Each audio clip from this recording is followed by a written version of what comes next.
Hello, it's Dawn Michelle. Welcome back to my channel. Today we're going to talk about all the things that I got up to in April of 2024. I can't believe it's already April. Like I say this every month though, right? Like I can't believe it's whatever, insert month here. I just said that very thing to my members yesterday because this is where we're at. The year is just trucking along and I feel like I'm just getting swept along with it most of the time. Anyway, today we're going to talk about my tarot practice primarily. I'm going to show you my journals and talk about the things that I got up to with my cards. Before we get into that, though, we're just going to touch on a few memories, books, TV shows, video game stuff. As always, there'll be timestamps below if you want to skip around to anything. One of the big memories from April for me is I had a moment. I had a moment with my office. I had a moment with the amount of stuff. I had a moment with the chaos that was happening in this space. And I made a video for my members talking about it, showing what I did, because I did a reorganization of my space, but I kind of did it in my typical Kali Tower, yank it all down, burn it all to the ground, and let's do it again type of energy. And that was really not the best play here because I pretty much ended up in tears by the end of it because I had just yanked everything off the shelves and I threw it on the floor. Like, not through it. I was trying to make piles. I was trying to organize, right? I was trying to make sense of the chaos that had happened in my office over the last, really since the start of the year, right? I just ended up making such a ginormous mess that I almost couldn't function because I didn't know what to do. It was just too much. I had no space, no room. I didn't know where to put anything. I didn't know where to start. And so I had to phone a friend and be like, I'm just going to get rid of everything. I'm just done with it. Anyway, I had a whole moment because my space had gotten to the point that I could no longer function properly in it. And so I had to do something about it. So in true me style, I did it extreme because that's what I do. Anyway, I came through it. I got it all organized. You can see little bits of what I've got going on here. I've made this little space for me to be able to sit and read and just hang out. I've got my shelves are reorganized, my decks are reorganized. I have boxed up a lot of decks. That's probably something I'll be talking about at some point because I really did a big purge. I know I talk about binge and purge is not a thing that I like to do. So purge is a bad word in my world. Purge is a bad word in my world because I don't like the way that I go about it. So what I did was I actually boxed up a bunch of decks in nice Tupperware tubs, and they are all very neatly stacked in basically a ginormous purgatory pile. I'm just going to leave them there and see if I get back into any of them, if I go looking for them. Basically what I did is anything that I don't actually use or that I've never used or that I used and I'm feeling iffy about this deck went into purgatory. So I have, I don't even know, six huge bins of decks, and that freed up more space also in my office to have the stuff that I actually want out and available to me, to have that at hand. So it was really good in the end, but it about brought me to tears. It did bring me to tears. It's not about, it did bring me to tears. I had a moment. I got it fixed. It was fine. I came through the other side. And now my office feels like a really good, productive, healthy space for me, which is really important because this is where I spend the majority of my time. So yeah, that's the biggest thing that I can think of from April, the biggest memory. Well, there was the here on my channel, we did another WTF, which is always so much fun. I absolutely love hanging out with those beautiful humans. This time we did slumber party. It was so cool. We asked each other slumber party style questions. I do believe we're planning on doing it every month for the foreseeable future. There will be a different theme every month, and I look forward to it. It's definitely a highlight of my month for sure. That's kind of the big things. Let's move on to books really quickly because really I just have one. I read Hellbent. I devoured Hellbent would actually be more of an accurate descriptor because I am absolutely loving this series. So Hellbent is the second book in the follow-up to Ninth House. I forget the name of the series. I don't know if it really has a name. It's about the magical societies at Yale. So it's just really good. It's really good. I have been really enjoying it. I am very much awaiting the next book. I cannot remember if it's out yet or not, but anyway, I'm really looking forward to it. And that was pretty much the only thing that I read because I just wanted to read that the whole time. I'm sitting on Grogu, so it's my little Grogu. I must just let him hang out here because I'm sitting on him anyway. I have little stuffed animals all over my office now. It's not now. They've always been there. It's just now I can actually see them, which is amazing. I'll just leave his little head popping up here. Anyway, okay, so let's talk shows really quickly because there's just a few that I want to mention. Kevin and I almost always watch shows together. If we're not like watching shows, and by shows, like I do put YouTube stuff in there. If we're not watching something together, then we're just like I'm watching tarot or video game stuff and he's watching motorcycle stuff. So we don't watch that together because, well, he has interest in video game stuff. Sometimes we watch video game stuff together, but he does not want to watch Astarian content. I'm just saying. I mean, he's very understanding. He did send me a text the other day, was like, hey, did you see that there's this Baldur's Gate 3 mod for Stardew Valley? And I was like, you're the best husband ever. Yes, I have seen it, but the fact that you sent that to me to make sure that I knew that that was a thing that existed, because it says very specifically in bold in the link, he said, date Astarian. And he was like, look, your boyfriend's here. And I'm like, yep, okay. Very understanding husband. Anyway, shows. How did I get off on that tangent? Shows. We watched The Gentleman, which is amazing. It is like Breaking Bad in Europe with like really fancy cars and castles and stuff. And it is like just amazing. I really enjoyed it. The characters are great. The show is funny. It's kind of dark in places, but it's really, really good. But like think Breaking Bad in Europe with castles. It's good. Anyway, if you haven't seen it, check it out. The other show that we watched, like actual TV show, was Fallout, which was really, really great. Kevin was so excited to see all the like sets from the game. So like all the areas and the landscape in the game they recreated in the show, which was fantastic. It's a beautifully done show. It's really gross in a lot of places, but it's a beautifully done show. Anyway, the other thing that we watched is Critical Role, and like the most recent in campaign 3, like I'm still broke over that, but I'm not, no spoilers, but like it was a thing. So we're always watching Critical Role, the new campaign, and then we have a tendency to throw on old campaigns in the background when we're just like hanging out or working or whatever. It's like just like hanging out with old friends, right? So I'll leave link for all those below if you want to check any of them out. I highly recommend any and all of them. Okay, so let's talk video games really quickly. So Lisa and I are still streaming our Baldur's Gate 3 over on my other channel, which did get a new name. Just because, did I mention that? Sometimes I cannot remember if I've said stuff on camera or just to people. But anyway, I took my other channel and I renamed it back to like my OG gamer tag from like early 2000s. When did online gaming start? Like anyway, that was my OG gamer tag. So for fun right now, I don't know if it'll stick forever, but for fun right now, I took it and renamed it to my OG gamer tag because game stuff is really just what's happening over there right now. I have some other game stuff in the works that I'm going to be rolling out on that channel pretty soon. So anyway, that was fun to kind of just rebrand it back to like OG gamer stuff. We are still doing our Baldur's Gate 3 playthrough. We are actually running 2 games now. We're running our game on Tuesday evenings that is kind of following a story, a particular story with characters. We have like headcanon around them. It's so fun.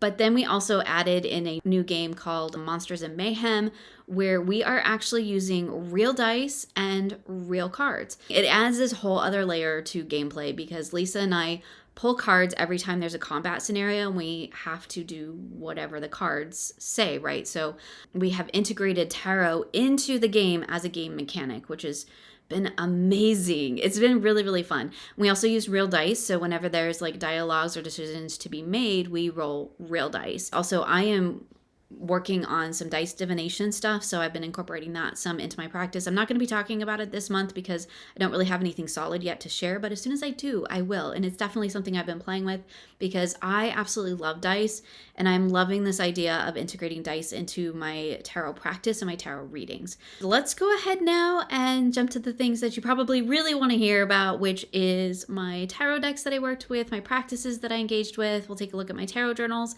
and I do have some dice stuff. Okay, so we're gonna start things off here with the two decks that I've been saying I'm gonna talk about for like several months now, because these are the two decks that I have been using for my sort of energetic month ahead. And it's the Nameless One Oracle and Tarot and the Divine Ephemera Oracle by our own Krista Chronicles, which is actually in the Nameless One bag because I need to make a bag for it. This is the Nameless One Oracle and Tarot. I have it divided up here, and I've been primarily using the tarot for the moment. It does have this lovely guidebook in here, and then underneath is all the oracle cards. I have not been, that's my certificate of authenticity. I have not been using the oracle, but I'm gonna just do a quick flip through so that you can see them. Here's the backs, which is lovely in this deck. They are matte gilded, and they are beautiful matte cardstock, but they are very, very oversized. So this is quite a large deck, and it's quite a difficult one to actually shuffle and work with, I'll be honest, but I really, really like it. We'll just take a quick flip through the oracle. You can see that there's a sigil. There are no titles on this deck anywhere, which actually does make working with the tarot a bit challenging, I'll be honest.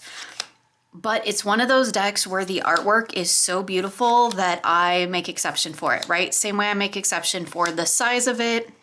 It kind of sits in that space with the Diablo Tarot, where like you are too big and I can't always read what's going on, but I love you anyway. So that's where we're sitting with this one. What I have used is the tarot deck here, which again, is so big that it is almost impossible for me to shuffle. I have to do the kind of break it down into piles, which as y'all know is not my favorite. But again, I make an exception for this deck because I really enjoy working with it, and it is upside down. Didn't even notice. And I really, really like the artwork. So I do sometimes have trouble finding what card I'm looking at.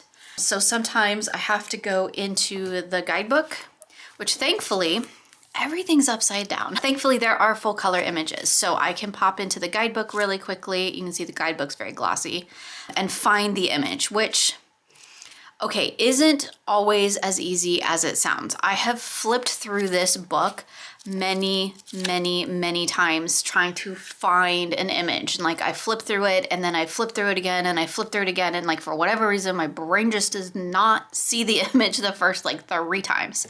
So I do have, I'll be honest, I do have some frustrations in actually working with this deck.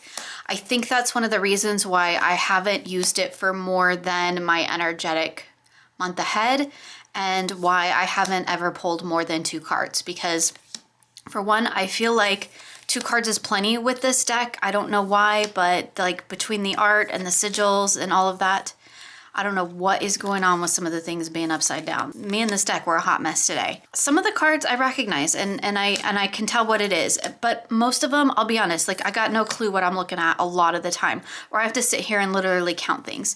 Not my favorite.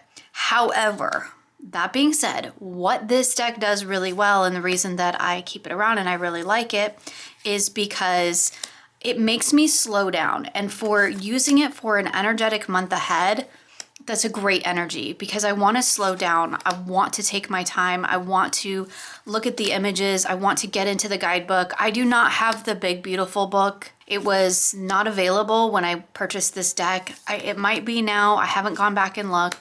But honestly, like the little book is fine. It's fine. There's plenty in there for me to work with. I would love to someday have the big book, but it's not like super high on my priority. It's also very expensive. So right now the little book is fine. But what this deck is doing really well for me is making me slow down and really focus in on the 1 or 2 cards that I've got on the table, the sigil, the art. And it's kind of a take your time sort of a deck for me, which I appreciate, and I do actually really need in my collection, because I do have a tendency to kind of just rip roar through things, and I don't always necessarily slow down and take the time that I need to really dive into things. And I'm going to show you it paired with, because I've been doing a really interesting kind of pairing with it. This is maybe one of my new favorite oracles. This is the Divine Ephemera Oracle by Krista Chronicles. And I am absolutely in love with this deck. Okay, it's beautiful linen, make playing cards, cardstock, shuffles like a dream.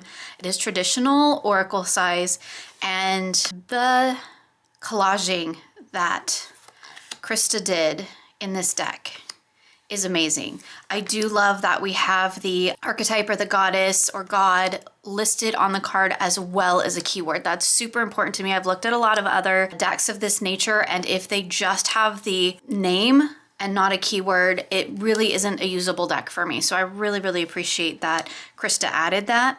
And the collaging, y'all, you know, I'm a designer by trade, and I'm just gonna tell you that the collaging that Krista did in here is phenomenal. She did such an amazing job. Like I had seen it on her Instagram as she was working on it, and I was just like, I cannot wait. I cannot wait for this deck to be available. I really do want to bring it into more places into my practice, but I've kind of been using it just as a focal point for my month ahead for right now. But I definitely have plans to bring it in and use it more often, because it's just such a gorgeous deck, and like I love everything about it. This card, like in this card, like she just, I just can't even sing the praises high enough, because she just did such an amazing job with it. It's such a beautiful deck, and I really, really enjoy working with it. All right, let's move into the decks that I used in the fellowship, which is the guided tarot practice or the tarot adventure that we're doing this year in my membership at the Weaver level. These were the decks that I worked with in that practice this month, and I used them in sort of various ways. So I'm going to show you the little pairings that I did, which is primarily these two, and then I used this one as my loot deck, which was the card that I pulled at the end of the week to give me the takeaway message from the week's adventure. I know I've shown these pairings before on my channel, but like we're just gonna flip through them again, and I'll talk about how I use them in the fellowship. So before we jump into the pairing, let's just talk about each deck individually. This is the Forager's Daughter Tarot. This, I believe, is the first edition. It's got the gorgeous rose gold gilding on it, beautiful linen cardstock. I love this deck. I'm such a fan of it. I don't know, there's something about this deck that just, it really works for me. I love the sort of pip nature of it. It allows me to read in a way that's very in alignment with my sort of upbringing in tarot, which is very numerological, very elemental, and it really steps outside of the sort of tradition and allows me to really open up my readings in that way, and I really, really appreciate it. Plus, the illustrations are just gorgeous. Gorgeous. One of my favorite decks. I know I've talked about it a lot on my channel and in various practices. This is the Magical Herb Oracle. This is an indie deck. This is a mass market oracle deck. I have edged mine in this green color. This is one of my favorite oracles. Not only is the color palette like super aesthetically pleasing to me, I love just the plant, and then we have the sort of white outline of a item or an object that ties us into the keyword. So here we have the plant name at the bottom. So we have parsley. We can see the parsley plant here. And then we have attraction, and we've got a magnet. So that keys me into that idea of attraction. Here we have lemon balm with reflection. You can see the plant and the mirror there. So I really like that it blends those kind of things visually on the card. I find that that's really key a lot of times in how I work with this deck. Key phrases are great, and the guidebook is really fantastic. I absolutely love when I have to reset things, because people are coming and going and slamming doors, and it's just, you know, so much fun trying to work from home some days. Some days it's a challenge, and I've got birds chirping in the background, and it's a whole hot mess. So welcome to the hot mess of me trying to make a video, and here we are. Okay, so back to this deck, or this pairing. We have the Forager's Daughter Tarot paired with the Magical Herb Oracle in the center. I love these two decks together, even though kind of they're different art styles, right? The Forager's Daughter is more illustrated, and the Magical Herb is more of a photo collage, photo manipulation deck, but they do work really well together, I think. And the messages, of course, are really spot on usually. Again, using the Magical Herb as a focal point. I really do feel like a broken record every month because I feel like I am saying the same things about like this sort of 3-card pairing, but like this is my go-to, right? If I'm just pulling cards, this is the configuration I'm going to pull in unless I've got a specific spread that I'm doing. Or if I'm doing the fellowship where we do have like actual spreads that we work with and we have different ways that we pull cards and arrange the cards, and some of that depends on dice rolls and things like that. But in a general sense, I'm often using the Oracle deck as a focal point, and that tends to be how I work with most of my oracles. Put them in the center. Occasionally they're a wrap up or a takeaway, but most of the time they're sitting in that center position there, creating that focal point. So the other 2 decks that I used as my working decks for the fellowship the second half of the month was the Heavenly Blooms Tarot and the Earth Magic Oracle. And I really just bounced back and forth because I wanted to use all 4 of these decks, and so this was how I kind of came to that setup of being able to use them all. I'm always putting cards in my way. The Heavenly Blooms it's a favorite. I mean, I call it my Final Fantasy deck because the characters in it look like characters from the Final Fantasy franchise, and I love that game, played them all, mostly with my husband, and there's a personal tie-in there for me. There's something about the energy of it that just really fits well with a lot of the things that I do in my practice. It's fun, it's bright, it's beautiful, like it makes me happy when I look at it, but I also get really, really good readings from it. And I've talked about pairing it with the Earth Magic Oracle many times because this is kind of an unusual pairing. I don't know that I necessarily would have like thought to pull these out. Like if I'm just thinking about my deck collection in a general sense, these are not the 2 that I think I would really necessarily go to together, like think that would go together, but they actually really do. And I really enjoy working with them. This is a great deck. It's like an old school oracle. It's got photos in it. Some are great, some are, not so much, but it's got some great keywords on it as well. And I always just find it to be like really succinct. It's such a great deck for really honing into that focal point energy. So let's just do our usual 3-card.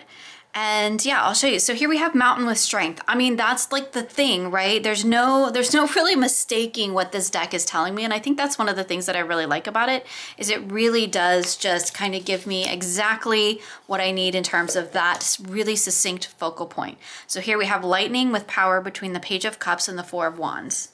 That's beautiful. I really like this for setting an energetic resonance in a reading, as well as just kind of giving me the under layer of what's going on. So here we have Childhood and Innocence between the Devil and the King of Cups. That's some powerful energy there. Shaman with the Queen of Wands and the 5 of Cups.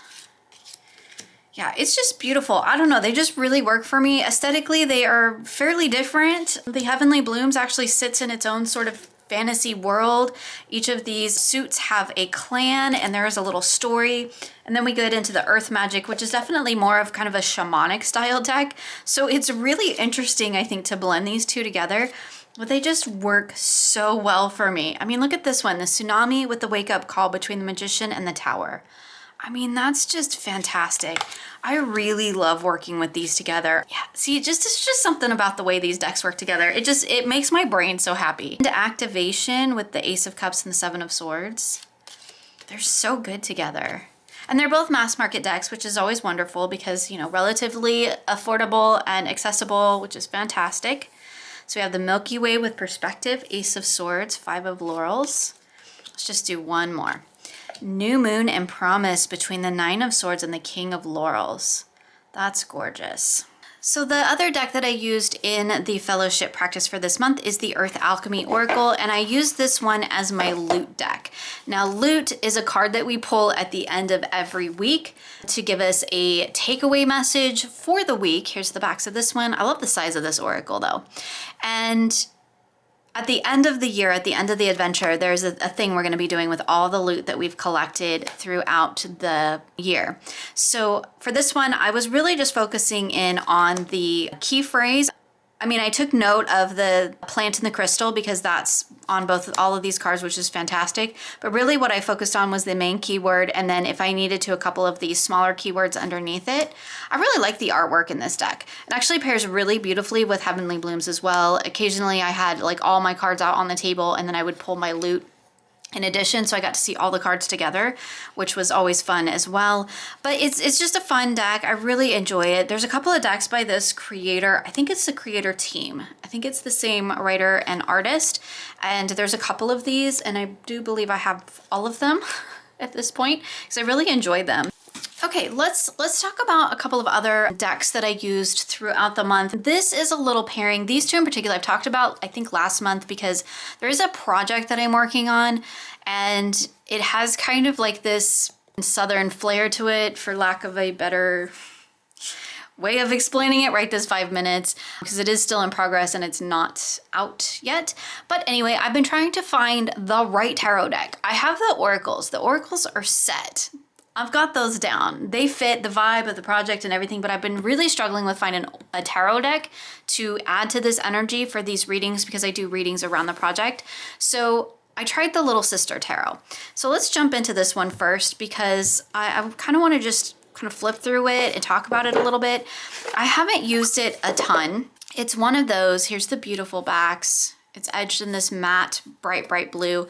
And I think it's kind of the rustic art that made me think of trying it in this combination, because that's kind of this vibe that I'm going for with these readings. Kind of rustic, kind of down to earth. There's a certain thing, there's a certain vibe to this project, and so I've been trying to find a good tarot deck to pair with it. This is one of those decks that TarotTube made me do it. I saw it all around TarotTube.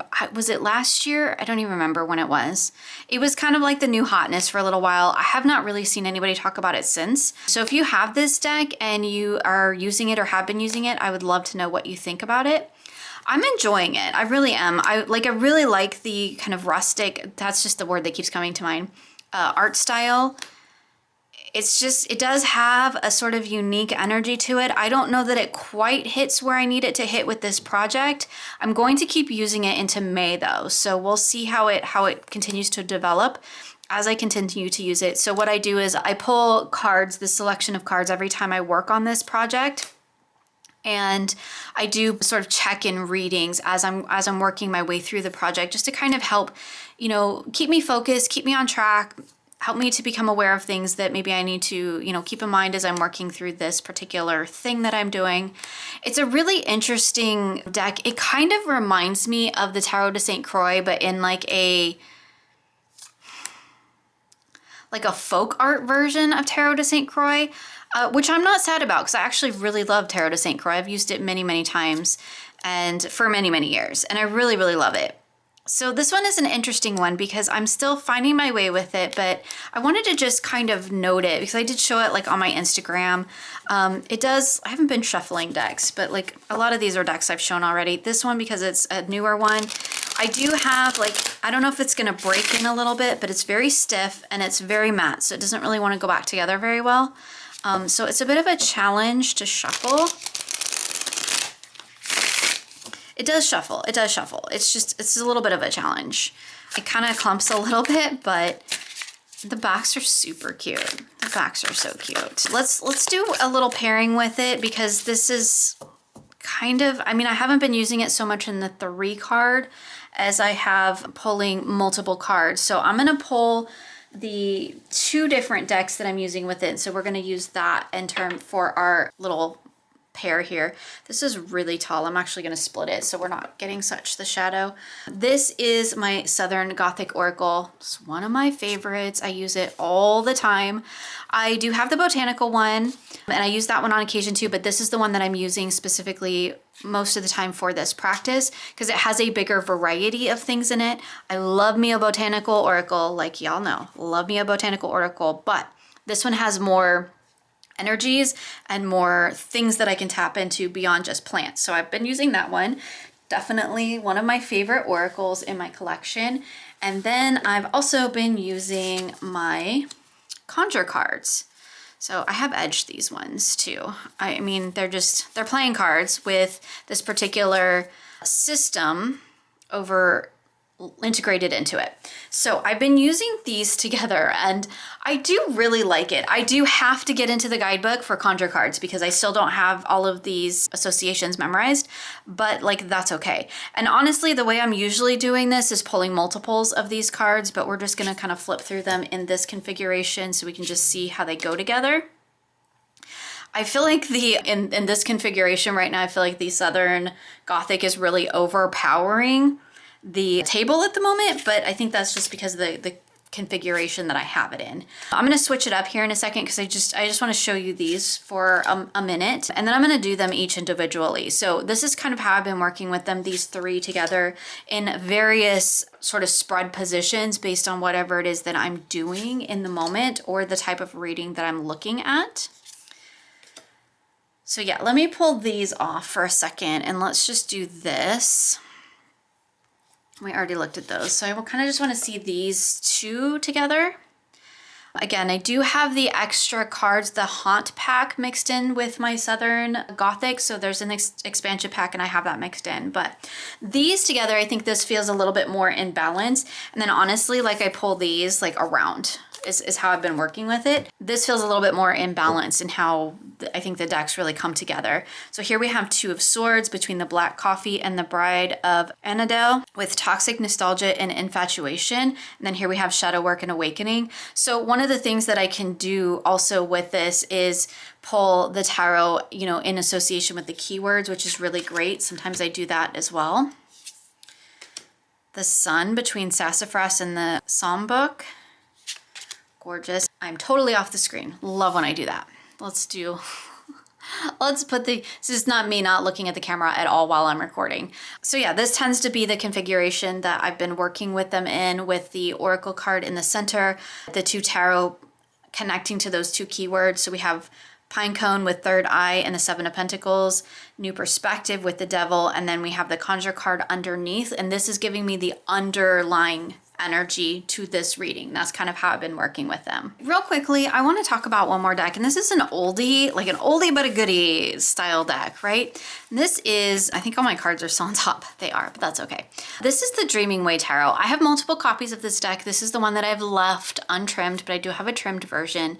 And this deck it's one of my like absolute favorite decks. And I was just having a conversation with somebody. It'll be coming up in an upcoming video, not on my channel, but somebody else's. And I don't know if I'm allowed to talk about it, so I won't yet. But I had mentioned this deck feeling like this is the deck that feels like me. I have said in the past the Llewellyn, that's still one of my favorites, but I feel like I've moved out of that space and I've moved more into this Dreaming Way tarot space in terms of if I were to personally select a deck to represent me, this is the deck I would pull off my shelf. It's mass market, it's readily available. I absolutely love the artwork in it. There's just something about it that just really speaks to me on a very deep sort of soul level, but it also has the ability to function in a very sort of mundane sort of way. So I think that's one of the things I really appreciate about it, is because it has that flexibility to traverse all the realms, like the kind of the subconscious, conscious, super conscious. It kind of taps into all of those at once. And whatever it is that the focus needs to be for me in the moment, that's kind of seems to be where the cards direct. And it's just really cool how it works. It functions that way for me. And when I have readings like about what's going on with me personally, or particularly around like my career and things like that right now, this is the deck that I keep going to. And it's just, you know, again, it's an oldie but a goodie. It's a long-term favorite in my collection. It's one that's like never going to go anywhere. It would probably be like in my top 10. I don't know if I've done that tag. I might have, who knows, but it would be up there. Like if I did that tag, this would be in there, and I really, really enjoy working with it. But I wanted to mention it because I've actually been pulling it out quite a bit recently, and I've been using it again a lot for lots of personal readings, particularly around really big, significant things happening in my life. So it's one that I thought just I really wanted to take a moment to mention and just like share my appreciation for. All right, let's go ahead and jump into my journals. And I'm gonna start with just my generic journal. Such a terrible word to use to describe it. This is like my sort of special moments journal. It doesn't really have a name or a particular theme. It is just whatever I feel like really needs to go in here each month. Okay, so this is where I'm cataloging like kind of just the things that are meaningful for me through the month. We're going to start with this one because then we're going to look at my fellowship journal. Then I have some a fun little kind of arts and craftsy slash dice project thing that I did that I'm going to share with you all. So anyway, here's my month ahead reading that I got. I had the Wheel and the Magician with Medea in between, which is really cool. And I have like just my notes and things that I've found in the various guidebooks that I thought were of interest. This journal is just whatever I need it to be in the moment. This was that check-in, talking about that project. Here's one of the spreads that I did, and then just looking at, reflecting on how this project is going, what I'm doing with it. So just kind of more of the meaningful things. I am cataloging my art process in here. So I've talked about it many times of doing an art study, a year-long art study where you focus on one character and you draw them in all kinds of different various ways. Each piece has a focus. This particular one was skin. My printer's not the best, so like you can't really tell it, but it was very much a focus, a skin focus, so focusing on skin tone, shading, things like that. And so I am just redrawing Astarion's face because, well, he's pretty to look at, but also it's helping me to fine-tune certain aspects of my process. So that was a tip that I picked up from my kiddo who is a art major. Then this was a quote that I saw on the Rising Woman. I think it was on their Instagram, and I just really loved it. So I put it in my journal. I did some decorative things with it, but it says sometimes it's the people who have the most baggage that become the most attentive and committed partners.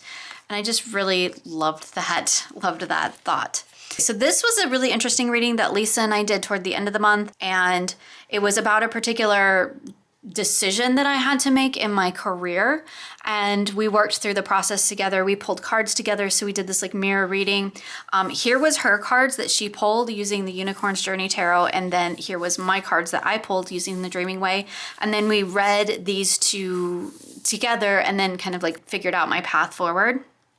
And it was really cool. I really enjoyed the process. It's so great to kind of get that opportunity to like read tarot with friends and doing the mirror thing and talk through, like, especially because it was a big decision that I was contemplating. And so like, I really appreciate the support and the help. I did a little bit of journaling here just on my reflection for the month. I don't always do that, but I did this time. And then I have my sort of favorites wrap up page where I have just things that made me happy throughout the month, characters, things that I did. This is the logo from our newest Baldur's Gate run, which is Monsters and Mayhem, which is so cool because we're using cards for combat, dice for dialogue. Probably already talked about that. This is me being set up for that. This is the decks that I was using. This is my character in that game. And of course, boyfriend, Astarion. He's in every game. And then this was me planning and working through the side quest for my members, which was really fun. So yeah, that's what I have in here. Oh, and a D20 because D20s are fun. So yeah, that's just my April, kind of just a look at like memorable things. It's really all it is. It's just the most memorable things I'm working on, projects and things like that. And it just kind of gives me a little bit of a snapshot of my month and lets me record just the really, really important readings. I've mentioned both these come from the Creeping Moon. I have all of their journals, I think, like multiple copies. I absolutely love them. I think they're beautiful. Okay, so let's jump into my fellowship journal, which is where I'm recording the tarot adventure that we're doing in the membership. So let's get to April, which was chapter 4, Crossroads to the Coast. I'm just gonna do a quick flip through because there are no card images in here. And basically what I'm doing is following the story. We have certain times that we roll dice for certain prompts to pull certain cards. Every week we have an initiative, which starts our week. We have the encounter, and then we pull our loot. Here apparently is my loot for this week, which again I mentioned is the thing that we're like stacking up. We're collecting loot all throughout the year that we're going to use at the end of the year. So that was the first week. The next week was the Crossroads. So we were actually standing at a path and had to decide our way forward. And again, dice rolls and loot for that. We do have a companion. If we rolled and if we chose to select the companion, we do have a companion and we have a guardian. I will show you those when I show you my other little goodies here in a minute. The next week was making camp, and this is where we really sat down and had a conversation with our guardian and our companion. Or if we didn't have those, just took a moment to reflect on what we've been doing. And as you can see, this is mostly writing because I am anything in brown, which you probably can't tell on camera, but anything in brown is actually the narrative from the PDF that I provide. And anything in black is like my own reflections. Then we met with the little elemental sprites, and this was my encounter with them. And then of course my lute I pulled. So yeah, it's just writing in here. I'm not, like, I have pictures on my phone, but I'm not putting card images in this time because I just really wanted to focus on the story and the writing and the narrative, and not so much like the artistic expression in the journal. This is more just for record keeping. But of course, like all my journals, I want it to look pretty and I enjoy that. So it does have some decorative elements. Alrighty, real quick, I want to show you this whole hodgepodge of things. I'm just going to show you them one at a time because they are quite big. So I was trying to find a way to categorize or collect the different dice and things that I use in different practices. So dice has become a big part of my practice. I am going to be doing a video talking about that more in depth, but I am incorporating dice into a lot of things even beyond just what we're doing in the membership. So in the Fellowship of the Weavers, we use dice as a part of our regular practice, among other things. And it actually started with this one, I'll be honest. It started with this one because I needed a place to collect those dice, but I want to talk about this one first because we just looked at my fellowship journal. So I bought these fairly inexpensive like dice boxes. I've decorated them. They were just black and they do have like some big logo underneath here. So I put stickers, I made stickers and put them on here, and I decorated each one in a sort of theme. This one has kind of the trail thing on it. And then inside, the underside of the lid I use as a dice tray so I can roll in this when I'm doing my work. And then in here I have the dice that I used throughout the month. So I was just using one set of dice per month, and that has expanded. Now I'm using different dice depending on the different decks. So I've been using these dice if I have anything to do with my guardian. These dice were the dice that I used with the Heavenly Blooms anytime I had that deck on the table. These were the dice I used when I had the Forger's Daughter on the table, and these were the dice that I used when I was working with my companion. So we also have little goodies that we're collecting, and I have literal visual representations of them so I can put them out on the table and know that I have them. We have a Fate Changer coin, which is something that we earned during the first side quest that we did. That was a live game that we did. It's available for members who missed it and want to play it back. But one of the loot that we got out of that was the Fate Changer coin, and this allows us to do something in the game. Because I was sort of DMing that adventure, I didn't actually participate, but I grabbed a coin anyway. That's my loot for hosting the adventure. We have our Guardian, which is the first character that we kind of come across in this adventure. This is my visual representation of the Guardian. The decks that I use change depending on what decks I'm using for the month, so I don't have a particular set deck for my Guardian. I just use whatever feels right in the moment or goes along with the other decks that I'm using. So I have named my Guardian Ani, and which is short for Onyxia. And if you know where that comes from, then like we should be friends. And she's really cool. I really enjoy her. She's got kind of a Santa Muerta vibe, but it's just a little skull with a dark cloak around it. And this is the visual representation I put on my table to remind me that I can pull a card for my Guardian when I need support. This is the crystal skull that I am using to represent my companion. My companion is Finn. I will not give away who Finn is or who the companion is. Everybody's companion they get to name it themselves. So who it is dependent on the person, but I won't give away who they actually are. But this was the very first crystal skull I ever bought. So, and the skull happened to be named Finn. So that's the name of my companion, and I keep that in here again to have a visual representation of my companion when I'm doing my cards and going through my adventure. And then we also have the Sending Stone, and I have this Tiger's Eye Palm Stone that I'm using. I would like to replace it with like something black, but for right now, this is the one that I'm using. And the Sending Stone is what allows us to connect to our Guardian. So again, these are things that I have on the table when I'm doing my adventure so that I have these visual representations of things that I can tap into and use in my readings. And so now they all live together in this box. I will swap out my dice, well, except for these ones. These ones will probably stay because these are my Guardian dice now, but I will swap out my dice to match the decks that I'm working with for May, and then I will have everything here just in this little box that I can just pull out and use whenever I'm doing my fellowship readings. So that whole process was actually inspired by this one. This is the first one that I bought because I was looking for a way to collect the dice that I was using in the Baldur's Gate run that Lisa and I are doing called Monsters and Mayhem. This is a live playthrough of Baldur's Gate where we actually roll dice for dialogue to tell us which dialogue prompts to pick. We have different dice for different interactions and companions and things like that. And so I wanted a way to collect those. So I bought this one first, put our logo on it. Here's the design that I created for this one, which is very chaotic because that is the energy of the game. that we're playing in inside. Again, I can use the inside I roll on this, and then I have my dice in here. These are my character's dice, these blue speckledy ones. I didn't actually get the other ones out to show you, but these are my dice. These are the Astarian's dice. So currently in this game, Astarian is my boyfriend. Where is his red ones over here? So here's his, was the red and black. I do have a whole other set of like boyfriend dice that's for a separate thing, but this is specifically for this game. And then these ones are the black and purpley ones are for whenever I have companion stuff that I'm doing. And then these ones are for anything else that I have to do in game. And again, the color scheme all matches and each one represents a different thing. And it's super cool because I just pull this out, I grab my decks, and away we go. So that was what started this whole thing. And then, as I mentioned, boyfriend dice. It's also kind of my dirge boyfriend slash all the things dice. It's the light and shadow set of dice basically that I've collected to go with the whole set of boyfriend decks that I use. So the Goetia, the Notoria, all of that. Again, I made the logo. This is from a different run we'll be doing. This is Astarian Scars. And here's what I did to the lid. I just drew little blood drippies because, you know, boyfriend's a vampire. And in here, again, okay, underside, we're rolling. And then in here, I have my dice set that I use when I use those cards. So these I'm not using in Baldur's Gate. These I'm using whenever I pull cards for using any one of those decks. So we have my black and gold set here, which I realized my little D4 was running around. So I have the little black and gold set here.